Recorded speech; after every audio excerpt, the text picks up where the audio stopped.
Basket Brains, Disc Dorse, and Frisbee Freaks. Emerald City Disc proudly brings to you the greatest podcast in the world. Kirby Snyder, aka Darkwing Disc, the Fairway Finder, Ollie DePina. This is K.O Disc Golf Show. Welcome to episode 101 of the K.O Disc Golf Show. Episode 101 is the Electrode episode, 101 Dalmatians, and something that I thought would be kind of fun to do. PDJ number 101 is Tom Boda from the year 1987. Thought that was kind of cool. I like that. KO question of the week. What is the best Girl Scout cookie? Comment down below, and Ollie and I will answer at the end of the episode. Ollie, how's it going, man? How you doing? It's good. This is my last official week of Costco. I'm quite excited. 1 week from today, I'll be on my last day. So that next episode will be my last day at Costco, which is kind of exciting. So you going full time at Gradient? Yes, sir. So I'm going full time at Gradient.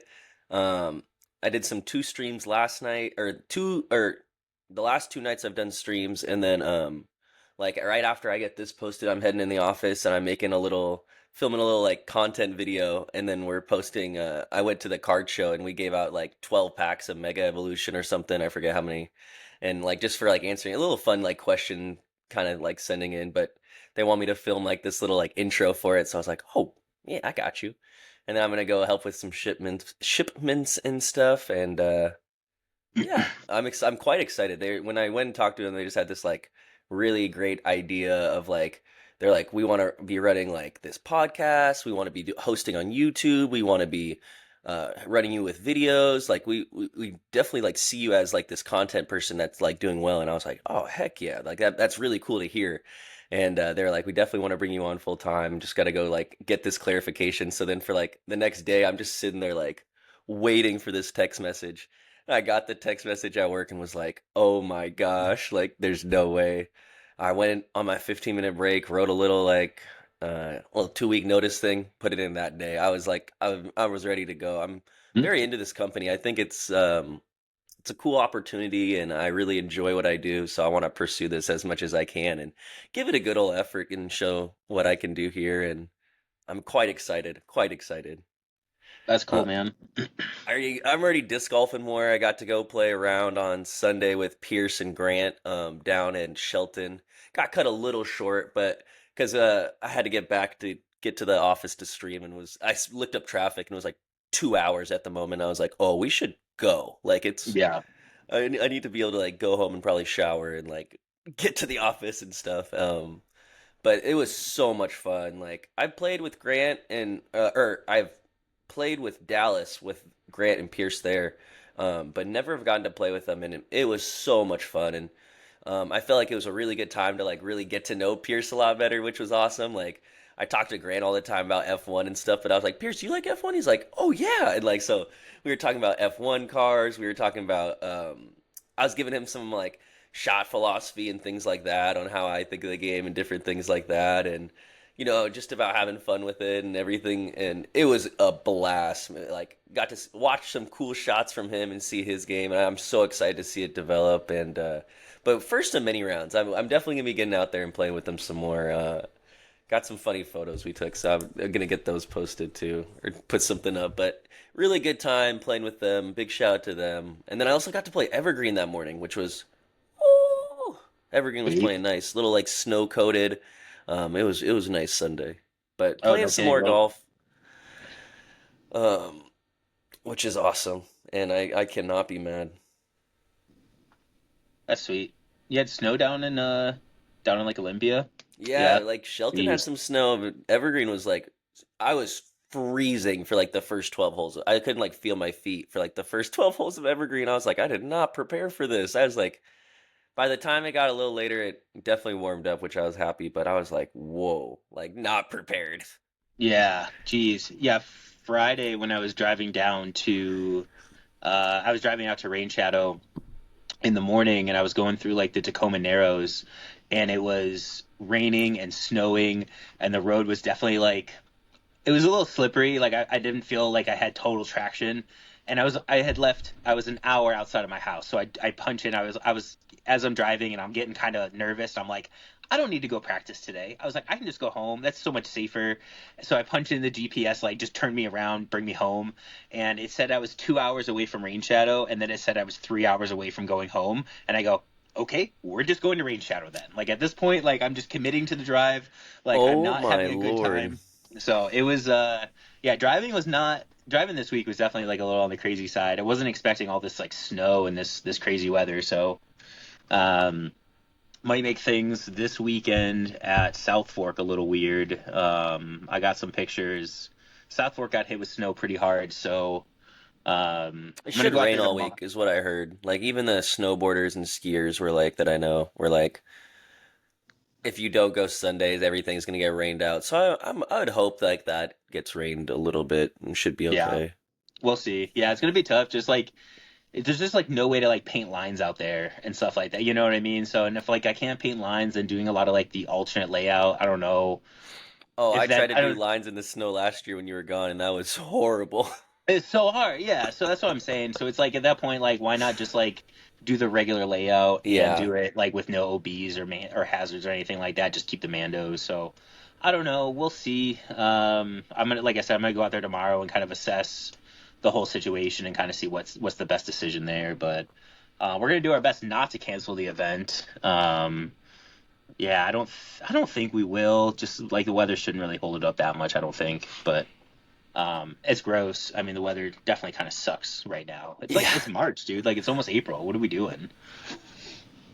What are we doing? Um, yeah, I spent most of my week just kind of getting out, like going to like Rain Shadow and going to Lincoln Park last week. This week I'll be prepping a lot for just the Laura Palmer happening this weekend. That's really it. I mean, it's been really chill. Just a lot of disc golf and really nothing else too exciting, which is pretty nice week all Yeah. in all. Um, Got a bunch of giveaways from last week I'd like to go through. I got the discs. Oh, they're at my house. I don't have them here at the office. Um, but we did the. How many times did we say 100 during last week's episode?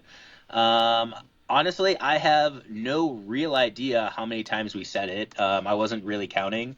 I did like that Justin Banks did like an AI thing, and he asked AI like how many times we said it, and it gave him an answer that was crazy wrong. There Yeah, was no so way wrong. it was like 14 or something like that. And I was like, absolutely not. Um, oh, Kippy just commented. Thanks, Kippy. Yeah, Kippy's the best. Yeah, I really liked El Jefe's answer. His answer was 69, which is just, I mean, the perfect guess all the time. I like that Grant was trying to consider if we used like 100th or not. That was pretty good. But all in all, I think I'm going to give the answer to, or I'm going to give the disc to Adrian Fernandez. He guessed 31 100s, but because that's how many episodes he was able to catch this past year, and I'll take that as a sweet answer. So Adrian, you won a disc. The other one was Pound for Pound, who is the furthest thrower in disc golf. And that answer I'm going to go with El Jefe. His answer was AB. And if he used Paige Pierce as a baseline, and if he outthrows her by 80 to 100%, and then can only outweigh her by like 40%, I just like his math, and I like the thought behind it. I thought that was pretty good. And then the last giveaway, which I believe was a Sea Line drop, was just for like sharing my Facebook post. And then I'm gonna give to Luke Gent, who shared that post last week. So Adrian Fernandez, El Jefe, and Luke Gent, y'all have a disc, Team Stamp Discmania disc coming from me. I'll link up with y'all when I see you, or come by the shop. We'll have it here at all times. So, yeah. Once again, appreciate everybody that's been tuned in with us for all 100 of these episodes. It's been awesome. I'm going to get right into the tournament recap presented by Emerald City Discs. Tournament recap by Emerald City. Emerald City. Emerald City. Emerald City Discs. This past weekend, I was out at the winter warm-up X, the Deuce or Die show, or the Birdie and Deuce show, presented by Innova. This was ran by the West Bells, Jesse and Nate out in Rain Shadow in Lincoln Park. I love Rain Shadow. I mean, it's like one of my favorite courses. I think the place is absolutely incredible. The variety of shots, um, the way the course looks, just everything just about the course, I think is just really, really great. We'll kind of get into that a little later into the local course review, but weather all weekend was really nice. I mean, it was a little cold on Saturday morning, all in all, but like it didn't really rain on us at all throughout the weekend, which was really cool. It didn't snow out there, which is really great. I mean, the weather was in between like mid 30s and mid 40s pretty much the entire time, so really can't complain about that at all, which was awesome. I played all 3 rounds with Brian Johnson. I played 2 of the rounds with Kenny Clark. Really, really great getting to catch up with Kenny. I haven't seen him in a while, so getting to kind of getting to catch up with him and kind of just like talk life and that kind of thing with him and kind of seeing where he's at and that kind of thing was really great and that he got a disc stuck in a tree on like hole 2 and watching Kenny climb this tree trying to shake it out of there was one of the more entertaining things of the weekend. That was pretty funny to watch. I like that. I certified Kenny. Kenny is officially a certified backhand guy. A lot of people don't think of Kenny as being able to throw very many backhands. I certified him this weekend. Definitely a backhand guy. And while I certified him as a backhand guy, him and Dylan Slate certified me as a forehand guy. So for those who are wondering, I'm officially not just backhand only anymore. I'm officially a certified forehand guy. Feels good about that. We had a couple of really big aces this weekend. During the last round of the tournament, Brian Johnson aced like hole like 24 or something like that of the tournament. It was hole like 15 or something of Lincoln Park. It was awesome. It's like an elevated basket. It's this like little turnover shot. The basket is blind from the tee, but as soon as you like throw it, you kind of take a couple steps to your left and you can see the basket again. And it was like tracking for the heart of the basket the entire way. If it misses that basket, that thing is sent, like sailing, like so far past. Like there's a really, really good chance that thing like is in the road or like against the fence, like against it, like way far away. So really, really just like incredible ace on his part. And then I had one of the best aces I've ever personally had, the longest ace I've ever had. I aced hole 7 at Rain Shadow from the top. It's the top of the world shot. For casual play or like for like normal tournament or normal just like everyday play, that is a par 4. The sign reads 480 feet. For the tournament, we play it as a par 3. I think they have it measured at like 460 feet, but I threw my swirly S-Line Nordic Phenom PD on a little hyzer, threw it right down the gap. I didn't go like over the trees on the right. I just like threw it down the center and came out of my hand, felt really good. I saw it kind of get to the backside of the bushes down there like I was intending to, and I kind of immediately I was like, sweet, I'm going to be 30, 40 long and kind of in the bushes behind it, putting at it, feels really good. And I kind of turn around, and as I turn around, we hear the chain smash and we hear that loud bang. And the guys down on the other tee pad are cheering, and I kind of just like look around like, what the hell was that? And they're like, you just aced. And I was just like, nuh-uh. And they're down there like cheering, and I'm like, I don't believe them. And like the whole time, like when we're walking down the hill, and I was just like, I don't know, guys. I'm like, I don't know if I buy it. And then we got down there and we could see the disc in the basket, and it was just like one of those like, wow, I can't believe that type of situation. And that ace really sparked my round. I was not having a stellar round up until that point, so that was like huge, just for like me and kind of getting that round all together. And it felt like after that I was able to kind of catch a little bit of fire and kind of run with it a little bit. So really cool, like super special moment for me. Feels really huge. Kenny hurt himself during the last round. He had like a calf strain or something like that, and it's funny. Like I'm 35, about to turn 36. Kenny's I think like just over 40. I'm carrying ibuprofen with me like everywhere I go at this point. Like I'm always like a little sore. So it's definitely funny to be like Kenny, like I see him kind of limping and I'm like, you need some ibuprofen, and to see his eyes widen up and like kind of shake like that. And I was like, I got you, buddy, no problem. It's like us old guys got to stick together kind of thing. So, but yeah, for him to play on like basically one leg, not really one leg, but he was definitely hurting going through some of those hills. He was limping a little bit. He was having a tough time planting on his right foot. So to see him kind of just like gut through that was really cool. Brian Johnson's putting all weekend was just like, it was top notch. I mean, this guy was making like C2s all day, all weekend long. His C1 putt was like really incredible.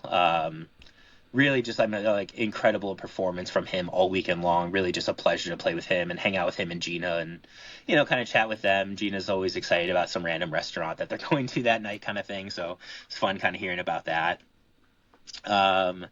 Camping out in Swim, not my favorite. There's just like not much out there. So like, in terms of like what to do or like even like places to go, like there's no Planet Fitness out there. And like as I've mentioned a lot on here before, Planet Fitness is like my like car camping like like trick. It's like you get the Planet Fitness membership, there's always a spot to shower, you can go and get like a massage with massage chairs and stuff like that. And for there not to be a Planet Fitness like anywhere within like an hour and a half of me out there, I was kind of like, this kind of sucks. I ended up just kind of like going to like Seven Sears Casino and like having dinner out there and kind of hung out there for a little bit, which was cool, and that kind of thing. Watched a bunch of the World Baseball Classic. That was electric, super fun game. Venezuela, Willie Abreu, just absolutely incredible. The only thing I really didn't like about the tournament, and this is I think I'm not the only one who thought this was kind of strange. At the very end, so Brian Johnson and Kenny Clark went to a playoff, and they only went to 2 holes, I believe. But at Lincoln Park, they have white tees, which are the shorts, and then they have blue tees, which are the longs, and then they have red baskets, which are the shorts, and they have yellow baskets, which are the longs. For the tournament, we played shorts to shorts. So we played white tees to red baskets, short to short. For the playoff, they did blue tees to yellow baskets, or blue tees to red baskets. So long tees to short pins, and the tees are like very different, like very different shots, completely like it's like almost a completely different course. I didn't like that. I think me personally, like if I'm going to a playoff, like I want to play the holes that we've practiced or that I've practiced, and I want to play the holes that we played in the tournament.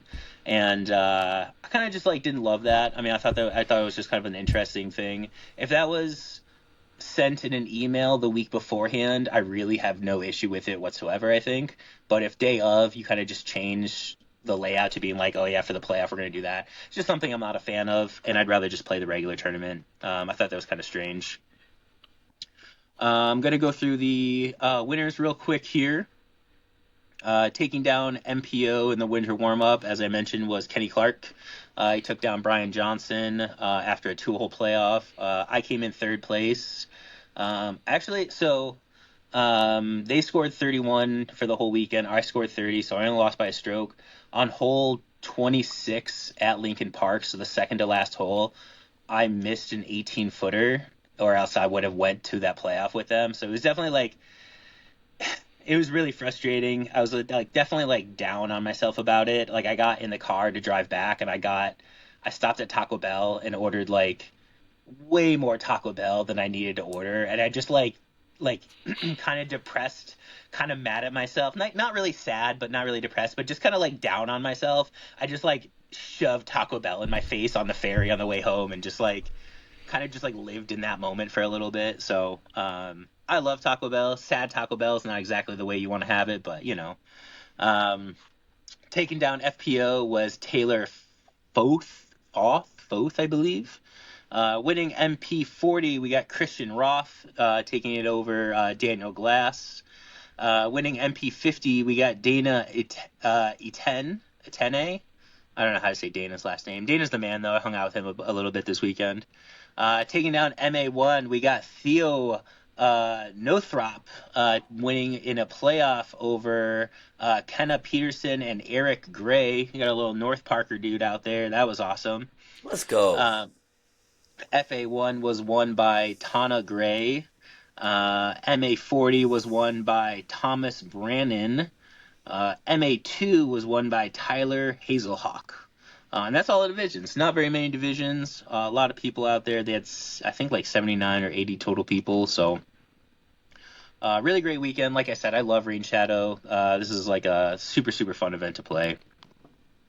Also happening this past weekend is the North Whidbey Open 2026, the NWO. This was ran by Eric Dupinski out at Oak Harbor. Taking it down in MPO was Lucas Lauda, winning at 16 down over Christian Liebig and Jason Einfeld. Winning MP60 is Rick Capalco.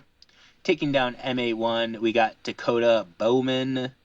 Winning FA1, Courtney Starks. MA40, we got David Powell. MA50, Troy Williams. MA2, Curran Wilbur. Winning MA3, the fucking GOAT, Chuck Knudsen. And then winning FA3, we got Brittany Cranner. Congratulations to all the winners out there. From what I understand, it was a pretty solid day. I asked Chuck for any like updates or anything kind of like interesting that happened there throughout the day, and he said that he lost his buzz in a tree. So, yep. Get this man his buzz back. Get this man a buzz. This man has more buzzes than anybody else I've ever met in my life. It's crazy. He and I were talking about how he should do like a buzz of the week type thing, and he could probably go for like 3 years before he has to go and buy any new buzzes currently. So it's crazy. He's got so many. All right, getting right into the tournament look ahead. This is presented by Disc Golf Threads. Do I have everybody's attention now? There can be only one World Wrestling Federation champion. Acknowledge me. Happening next week is going to be the Laura Palmer Memorial. This is sponsored by Tweeds Cafe. It is a C-tier event happening out at South Fork Landing. Big shout out to Max Spears for helping us with this event. Max is going to bring out hot coffee in the morning for everybody to have. And then at the end of the day, after the second round, we will be doing our annual cherry pie eating contest. We have a bunch of prizes and that kind of thing for that one. I'm really excited. Actually, this was really funny. Gina, Brian's girlfriend, she said that she was going to do the cherry pie eating contest. So I'm holding her to it. She said she was committing, so I'm really excited. I think this would be a lot of fun. But the plan right now is to play the 18-hole alternate layout at South Fork Landing. This is the Mountain View Championship layout. South Fork got hit with a ton of snow this past week. So right now there's definitely a couple of inches out there. It's going to rain a lot this week, so hopefully it doesn't stay, but we'll see. I might have to make a decision later this week. I'm going to go out there tomorrow, so if I'm not able to paint any lines or anything like that, I might just end up doing the regular layout, so we'll see. But yeah, that's happening this weekend. Looking forward to that one. Should be a ton of fun. Always is. All right, getting right into the weather look ahead. Weather look ahead. Together we can reduce, reuse, and recycle for a greener future for disc golfers. Oh yeah. Happening in Seattle this week. Ooh, I do like, so it looks like in Seattle, we're doing this Tuesday morning. It looks like Wednesday, Thursday, Friday, we got like almost like 50-degree weather, which is like pretty nice. So any snow that we do have around hopefully will be melted. That is here in Seattle though. It does look like it's going to be pretty consistent rain throughout the week, and then the weekend it might lighten up pretty good, so that's nice. And wind doesn't look too... Wednesday, Thursday looks like Wednesday, Thursday, Friday, it looks like the winds are going to pick up. And then, yeah, once the weekend comes around, it looks like the weekend's going to be your best days to play like Lakewood or SeaTac type of situation. As far as South Fork Landing is concerned, it does look like it's also going to get warm out there today, tomorrow, and Thursday. So maybe we'll get lucky and have the snow melt. I am looking at some like pretty consistent rain. Looks like tomorrow being Wednesday, it's going to rain real hard in the morning and it might lighten up. Thursday it might rain a little hard in the afternoon. Friday in the morning. Saturday looks like temperatures are going to drop again. It might be really cold on Saturday actually. So that's something to kind of watch out for the tournament. I'm looking at like a low of like 28. Oh! Yeah, it's real. It's like way down there, dude. I did not expect it. I was like expecting like 30 something. When I heard 2, I was like, oh! Yeah, it's gross. But it looks like winds are going to be down out there all week. That's so it's really just, dealing with a little bit of wet and dealing with a little bit of cold. So it shouldn't be too bad, I think. We'll see. All right, we're going to get into the local course review. And this week we are doing Rain Shadow. I was just there, spent a bunch of time there this past week. A lot of these local course reviews, I am trying to hold some courses back until we do an event out there, just so it's more relevant. And we were already kind of talking about it for the tournament breakdown and stuff like that. So, as I mentioned, though, I absolutely love Rain Shadow. I think the course is super incredible. It's kind of in the middle of nowhere. It's pretty easy to get to. There's just really nothing else really around it necessarily. Ollie, what are your impressions of Rain Shadow? Yeah, I really like Rain Shadow. I've only been there, I think, one time, but I really enjoyed it. It was so nice. I definitely need to go back. I'm planning that soon. But it's one of my favorite courses, even for playing it once. It was so cool. The drive is fun, pretty nice. You go always in the morning trying to beat some traffic, and I enjoy, you step up to hole 1, you see the Olympics over there, literally right next to you. It's this picturesque, if I was to build a disc golf course, geographically wise, that's where I'd always want to put it, next to this crazy cool mountain. Mm-hmm. And there's always sun, some kind of break in the clouds, it looks so you can see everything. It's so crazy. I truly enjoy that place a lot.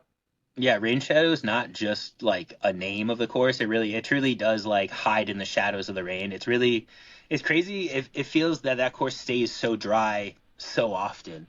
The crew out there has put in a ton of work in the last couple of years too. Big shout out to Rick. I think Rick Springfield is his last name. I know his first name is Rick for sure. He's the main guy out there who's out and just taking care of the park, and incredible job. Just really, the course is in tip-top shape. They put a new tee pad in on 2, so they have a 2 and 2B, and they also have a 5B now, which is also they're all really fun. 2A and 2B kind of crisscross fairways a little bit, which is not ideal, but 2B is a really, really sweet shot coming up there, so it's really, really nice. There's always a bathroom there as far as aspects and stuff like that are concerned, and amenities. There's always a honey bucket right by hole 1, which is really nice.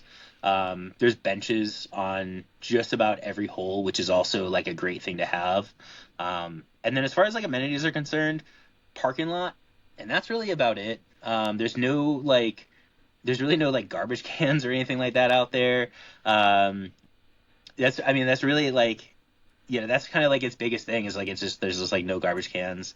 The one bathroom really close to the parking lot, but you do have to kind of loop through there on your front after your front 9 too. So it's great. I really don't have any real complaints. It would be nice to have a couple of garbage cans around the course, but that's really a pretty minor that's not huge for me. So, pack it in, pack it out, not that hard. I think one of the best aspects of being out there is generally how quiet it is. You mentioned how beautiful the land is, and that's totally true. I think hole 1 is one of the most picturesque holes that anybody can throw. It's probably one of the most photographed holes in Washington State. Yeah.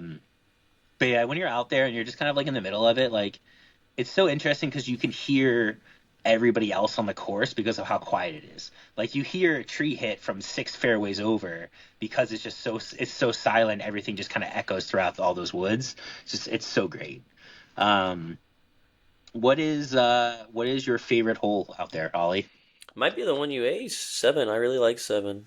Yeah, Yeah. I think I kind of have to say that seven's my favorite hole since I do feel this sense of like pride and kind of almost like not ownership over it, but it's like that's my hole. Oh, I'm blanking on it. It's like I want to say it's like the par 4, and you kind of like go down and then back up the hill. Yeah, That's also that's a really cool hole. hole 11. I think That that one whole is. that Yeah. whole, pardon my French, fucks.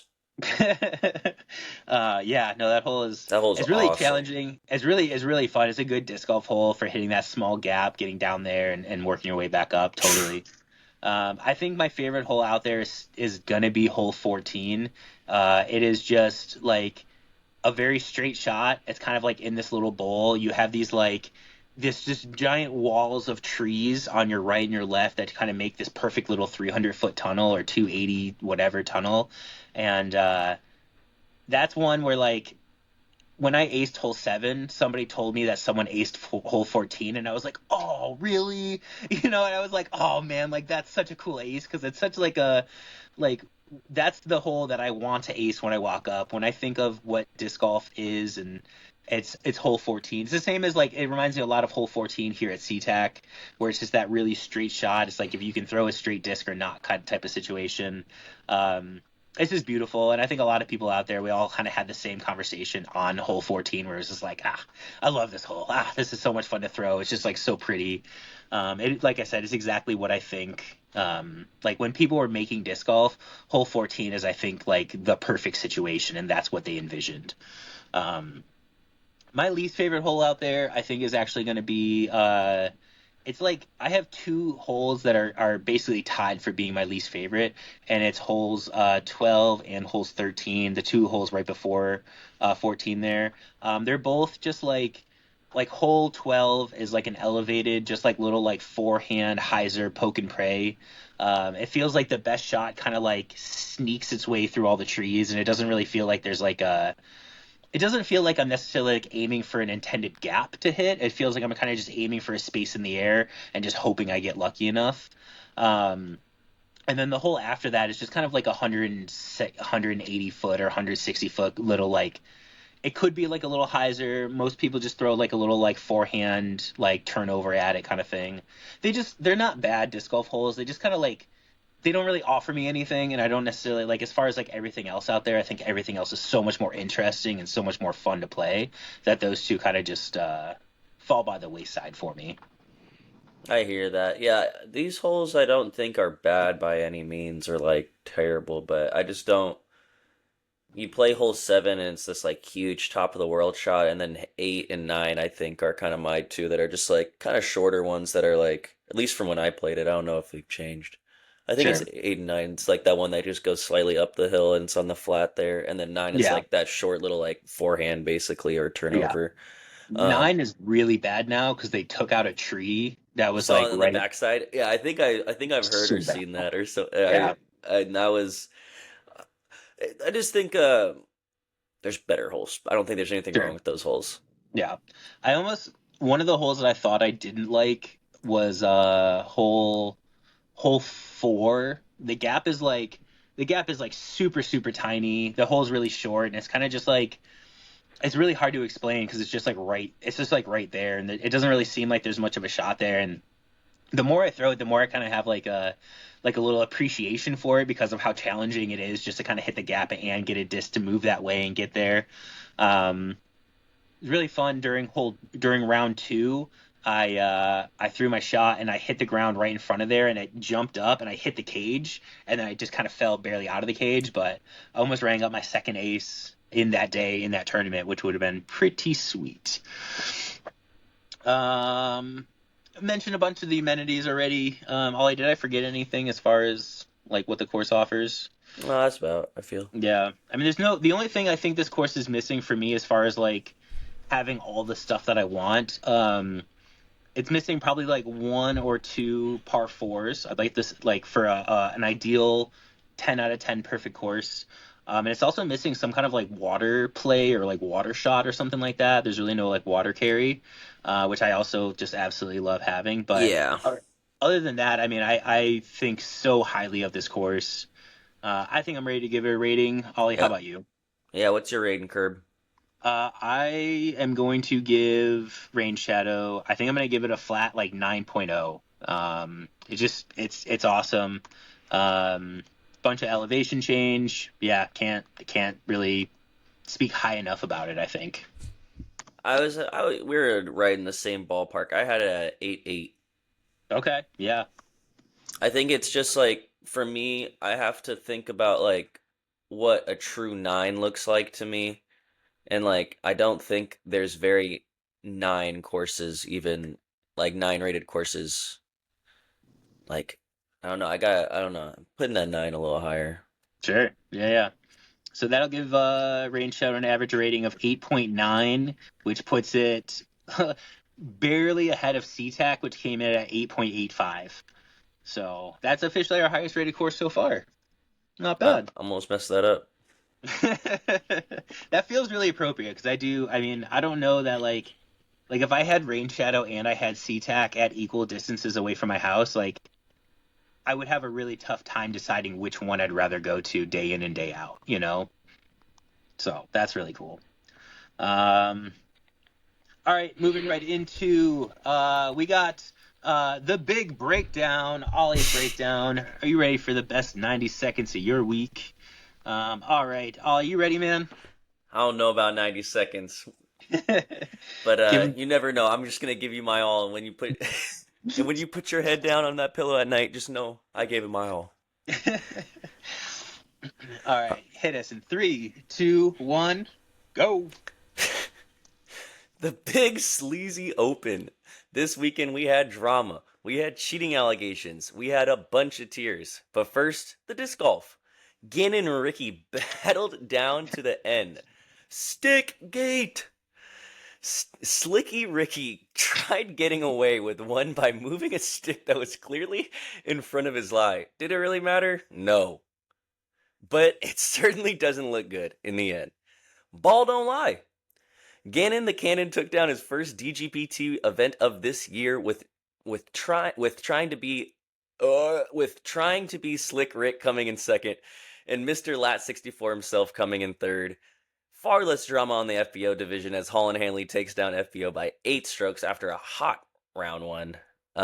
Noon could touch her. Great showing from Falmont. And Lisa Ficus. Oh my god, I'm done. Hell yeah. Cancel me. I'm That done. was no one. I'm just bad at typing.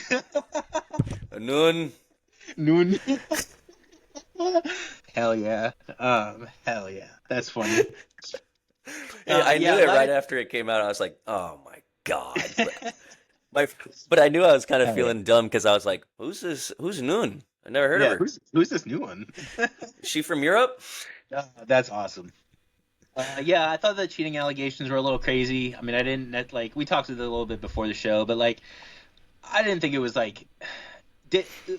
yes, technically he broke the letter of the law, sure, but like, did it really impact his lie that much? I don't know. And like, it's just such an interesting situation. It's just, yeah, it's just more crazy about all that right yeah. there.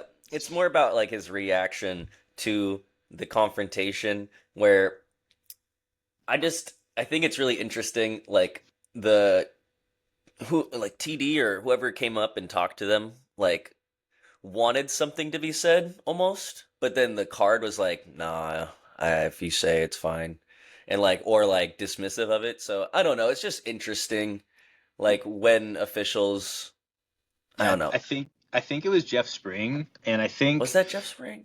I don't know, maybe not. But when the guy who came up, I remember he said something like, "It was brought to my attention," or somebody that might be Jeff Spring, yeah.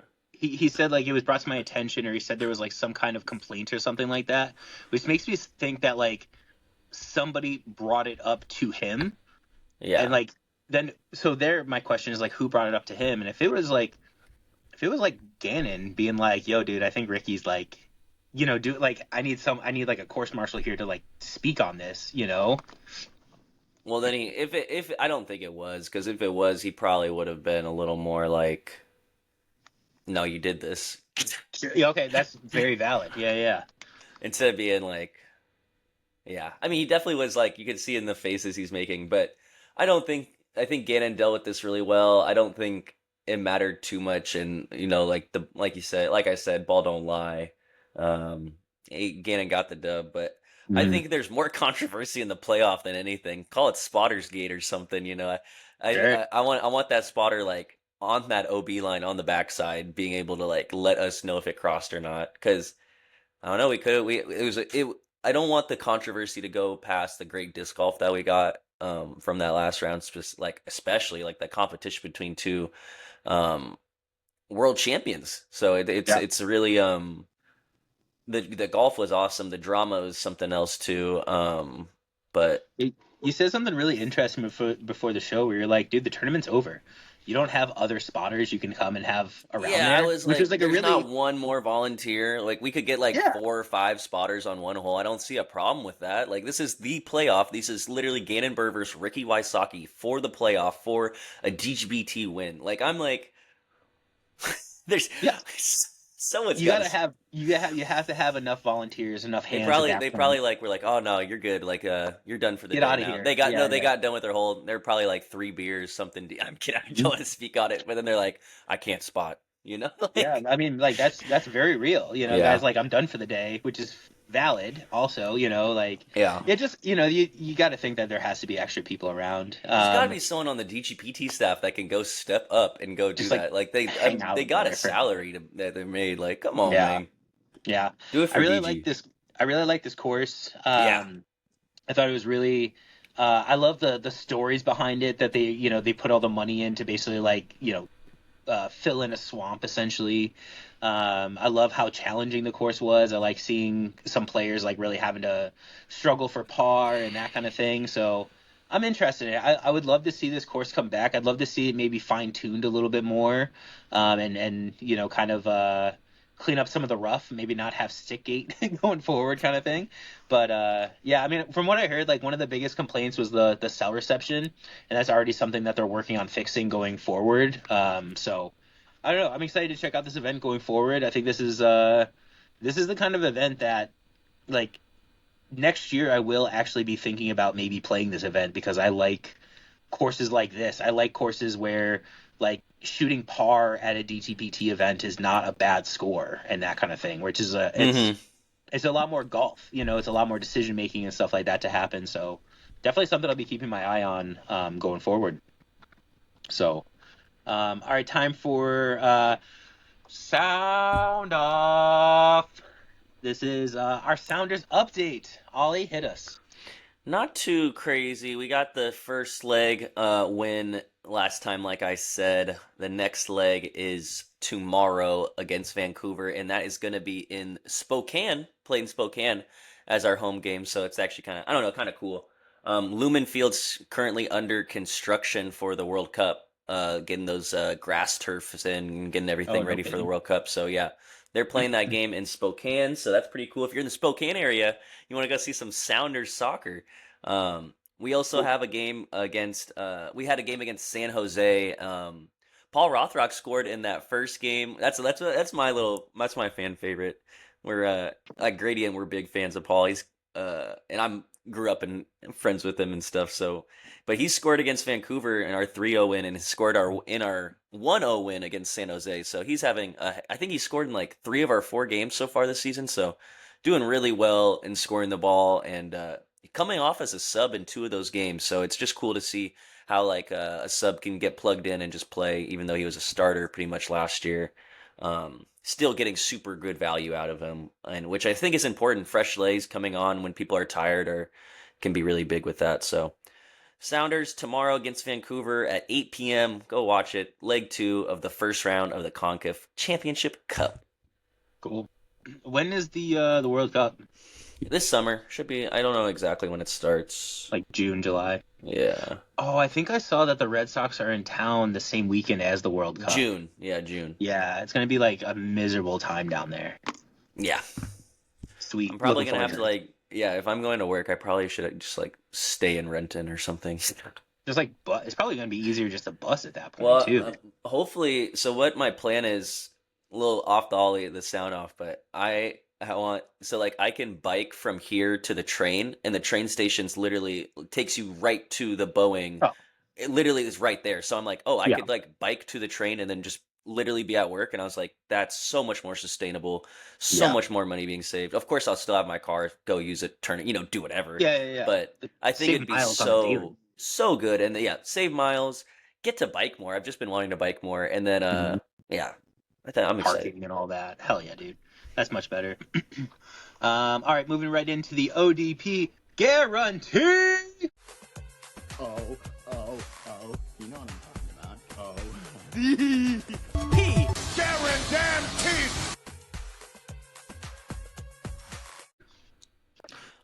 For the ODB guarantee, we're taking this to women's college basketball. It is the first round of some March Madness. Women's Appreciation Month. Yeah, and Women's Appreciation Month. I got a lot of love for women's sports.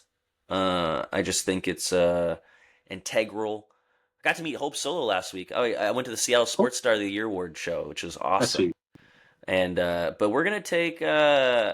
I guess it's a little more for this. This is just the first round, so I'll give you a first round, and then I'm gonna give you who I got winning. We're taking UConn overall to win it, and then we're gonna take USC to beat Clemson in the first round, and this is gonna be on Saturday. It's an 8 versus 9 seed.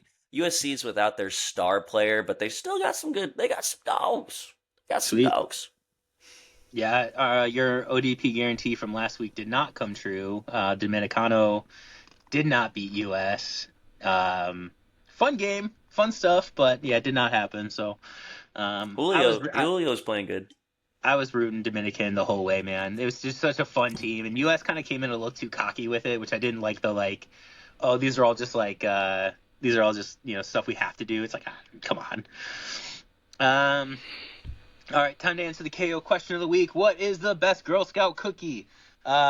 I've seen a ton of Girl Scouts out in front of the grocery stores selling cookies. I am a sucker for Girl Scout cookies. I have a really tough time just like saying no to a child. So when they come up and they're like, "You want to buy some cookies?" Yeah, I want to. Sure. Here's $6. I'll take a box. I don't care. So, Ollie, what is the best Girl Scout cookie? Samoa. I'm a big Samoa. Yeah, I'm a big Samoa. Let me make sure I'm saying that. Or Is that the coconut one. The coconut one? I'm not even a big with coconut the chocolate guy. Yeah, street. Okay. that's my goat though. My mom, Kippy, was Kidding. She was a big Samoa. Like that was like the main. We get Thin Mint, the little Thin Mint guys, but we're Samoa. We're Samoa in this Samoa household. house. Wow. Samoa's not even. Wow. Okay. I haven't had a Samoa in so long. My number Have a one. Samoa. My number one is definitely Thin Mints.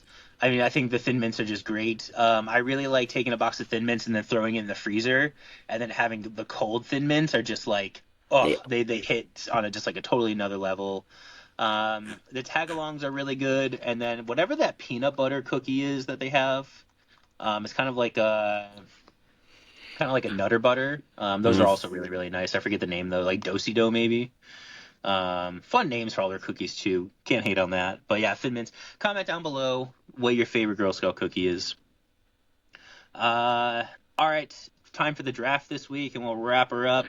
Draft this week is kind of a fun one. It is like white people bangers.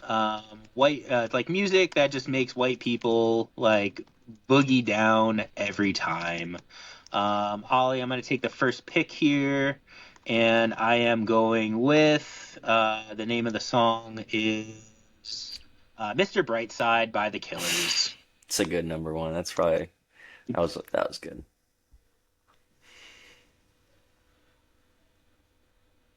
Coming out of my cage, and I've been doing just fine. Go ahead, buddy.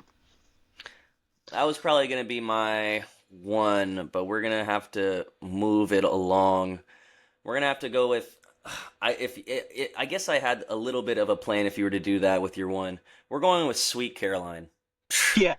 Oh my God. Hell yeah, dude. Sweet Caroline just gets it moving. Yeah. Gets it moving. Hard not to bop. Hell And yeah. then we're gonna go with because that just goes incredibly crazy. And then we're gonna go with we're gonna go with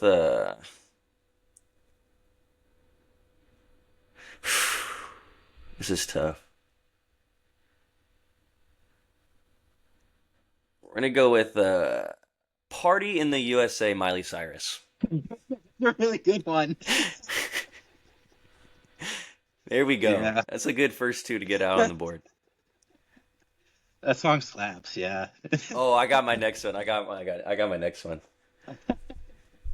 All right, so back to me, and always hits, always going to be really, really good. Freebird by Leonard Skinner. That guitar solo hits, and it's just like an instant adrenaline rush every time. So, Freebird, and then yeah, I think I like that too. I'm gonna go with Piano Man by Billy Joel. Oh yeah, that's a banger.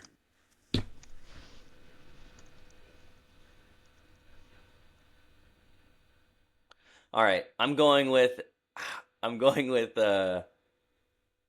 I Write Sins Not Tragedies, Panic at the Disco. Yeah. Absolute banger. I can't believe Yeah. I was like a little worried when I went Party in the USA, but I had to grab it there. So an absolute banger there too. Dude, Yeah. I'm kind of these are you know what? I had one more but I'm gonna switch it up. Can't Hold Us, Macklemore. Oh my God, man. And shout out to City Man. This list is this might be my best drafted list, bro. My four strongest soldiers up to bat at this draft. Let's go. Draft us. Or, yeah, gotcha. My last one, and I think I might have won the draft with this one. I'm not gonna lie. I'm shocked that it went last. 1,000 Miles, Vanessa Carlson. If I could walk. Yeah. Yeah, that was That's like, solid. it's awesome. All right, so to recap, I picked Mr. Brightside. I have Freebird, Piano Man, and 1,000 Miles. Ollie has Sweet Caroline, Party in the USA, I Write Sins Not Tragedies, and Can't Hold Us. That was a really fun draft. Comment down below what your favorite white people banger is, and let us know who had the better list. Great episode this week. I'm rounding out the episode. I have a really good quote. This one yesterday was Stone Cold Steve Austin 316 day. So you sit there and thump your Bible and you say your prayers and it didn't get you anywhere. Talk about your songs, talk about your John 316. Austin 316 says, I just whipped your ass. Aim high, shoot low. See y'all next week. Peace.